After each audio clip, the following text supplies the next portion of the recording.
What are most people insecure about that others don't realize?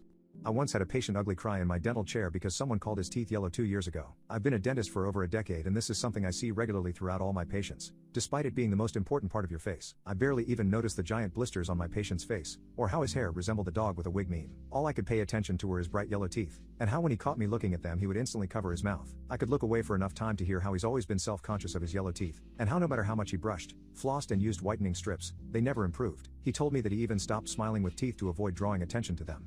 He said it ruined his confidence, and every other part of his life. My patient told me that his appearance stopped him from making any friends, and when he did attempt to talk to someone, they were quick with the insults. But that's not even the worst part. For some reason that he can't even explain, he decided to ask out a girl and it blew up in his face. Apparently, everybody pointed and laughed at him, and the girl started crying because she never imagined someone as ugly as him asking her out. They even started doing reenactments in the halls and classrooms whenever he was around. He confessed that he considered ending it all, when he realized everyone who played as him in the reenactments put mustard on their teeth to copy him.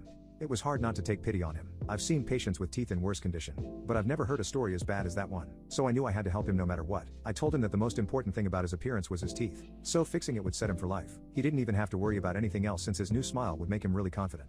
He thought I was lying because he knew that even without yellow teeth he still wasn't the most attractive guy. So I told him to look up the missing tooth, missing eyebrow guy.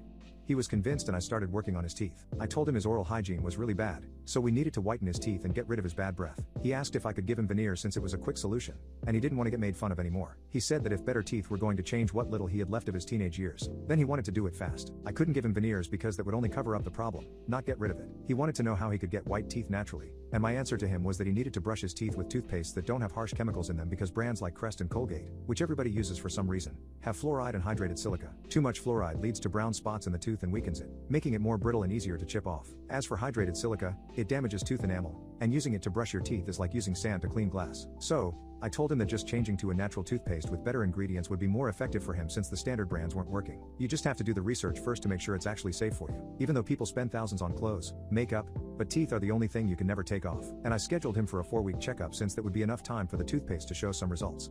4 weeks later, I actually found him talking with the other people in the waiting room. This was something he had never done before. The moment he entered my office, he immediately started ranting about his life, and as soon as he started speaking, I could see, and smell, the difference. This past month, his schoolmates had stopped saying bad things about him. And because he was far more approachable now that he was more confident with his appearance, he had some friends who invited him out a lot. Most of his nights were spent partying with them or playing video games. Mind you, he hadn't groomed himself at all and still had acne all over his cheeks and a horrible bowl cut. But I did recommend a barber to him because I was tired of looking at the real-life version of Vector.